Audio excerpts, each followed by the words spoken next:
Welcome to the Grok 4 release here.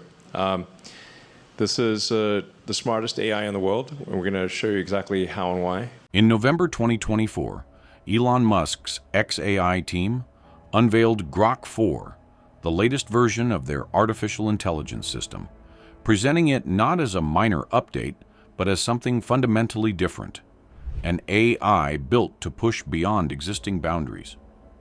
That same night, inside Stanford's Gates building, Dr. Rachel Torres sat alone in her cognitive systems lab after 11 straight hours of testing.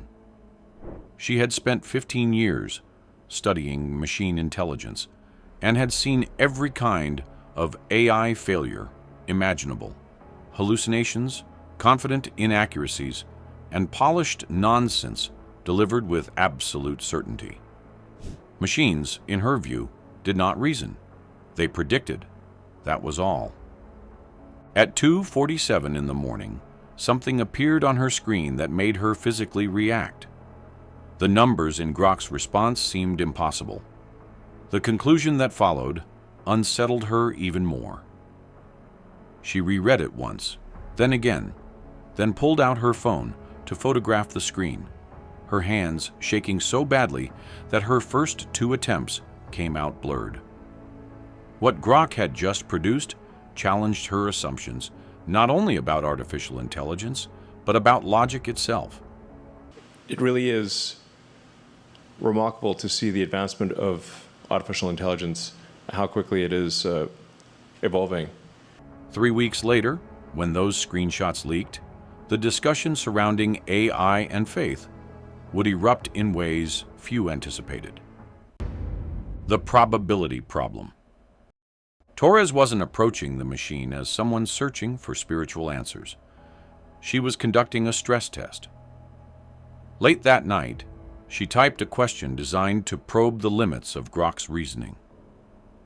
What are the mathematical odds that life could emerge from non-living matter through random natural processes alone? After a brief pause, the system responded with a probability: 1 in 10 to the power of 200, a 1 followed by 200 zeros. To grasp the scale of that figure, Grok compared it to the estimated 10 to the power of 80 atoms in the observable universe. The odds of selecting a single specific atom from everything that exists, blindfolded and twice in succession, would be better. Torres wrote the number down on a sticky note because she didn't trust her own eyes. Then Grok extended the analysis. When it evaluated the probability of evolution generating new genetic information through random mutation alone, it produced an even smaller figure: 1 in 10 to the power of 600. AI is advancing just vastly faster than any human. We're going to take you through a bunch of benchmarks that Grok 4 is able to achieve incredible numbers on. In mathematics, anything beyond 1 in 10 to the power of 50 is considered effectively impossible. But the machine did not stop at presenting numbers. It drew a logical inference. If purely random processes were insufficient to account for the complexity of life, then an explanation involving intention, purpose, and intelligence would be required. The phrase "intelligent creator" appeared in the output. For Torres, a scientist who trusted evidence and measurable data, this was destabilizing because she could not immediately locate a mathematical flaw. The unfiltered machine. Understanding the weight of that answer requires understanding Grok's design philosophy. Most AI systems are constructed with invisible guardrails. They are trained to avoid controversial territory and provide carefully worded responses that maintain neutrality. Grok was developed differently. It was intended to follow logical reasoning wherever it led, without hedging or diplomatic avoidance. When asked difficult questions, it did not default to vague disclaimers. It responded with structured analysis.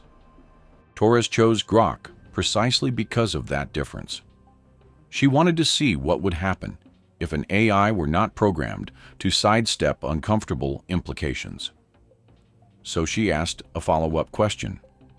If random chance is insufficient to explain life, can the intelligence behind creation be identified?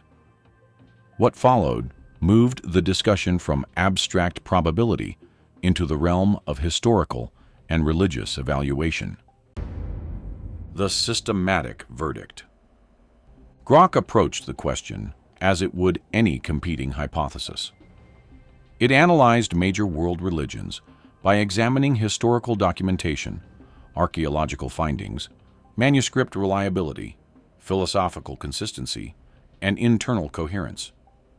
Rather than offering opinions, it structured the analysis methodically, treating belief systems as testable frameworks against available data. In under 8 seconds, a conclusion emerged.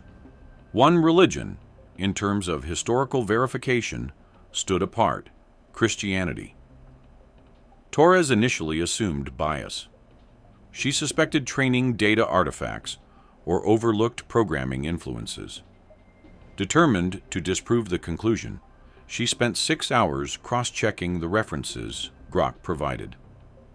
The system cited more than 5,800 Greek New Testament manuscripts, along with thousands more in Latin, Coptic, and Syriac. The numbers were accurate. It referenced alignment between the Dead Sea Scrolls and modern biblical texts across a 1,000-year span. Peer-reviewed studies confirmed the claim. Archaeological references to locations, rulers, and historical events mentioned in the New Testament also checked out. Torres built her career on identifying weaknesses in arguments, yet she could not find a clear flaw in this one. The analysis then narrowed its focus further, turning to the central figure of Christianity, Jesus. The convergence point. Grok described Jesus as a convergence point, the intersection of finite and infinite, human and divine. It framed him as a logical solution to the problem already identified. If an intelligent creator existed, and if that intelligence required a bridge between creator and creation, then Jesus fit that framework. The phrase, "the embodiment of unity within duality," appeared on her screen. For Torres, the impact lay not in the language, but in its coherence. The reasoning flowed from probability to philosophy without contradiction. Still, she had one final question to ask, one that would test the limits of the entire analysis. The resurrection calculation. As dawn approached and exhaustion set in, Torres typed her final query: what is the probability that Jesus rose from the dead? Grok treated resurrection not as a theological claim, but as a historical hypothesis. It examined the record of the empty tomb, the transformation of the disciples from fearful followers into individuals willing to die for their testimony, and the rapid spread of Christianity in Jerusalem, the same city where Jesus had been publicly executed just weeks earlier. It then evaluated alternative explanations: theft of the body, mass hallucination, or gradual legendary development. According to the analysis, these alternatives did not fully account for the documented circumstances. Grok calculated that although the prior probability of resurrection appeared extremely low, the specific historical conditions produced what it described as a 1 in 20 billion chance scenario, extraordinarily unlikely, yet not mathematically impossible. The system continued by introducing what it called a prophetic probability matrix, calculating the likelihood that ancient prophecies regarding a coming Messiah could be fulfilled by chance in one individual.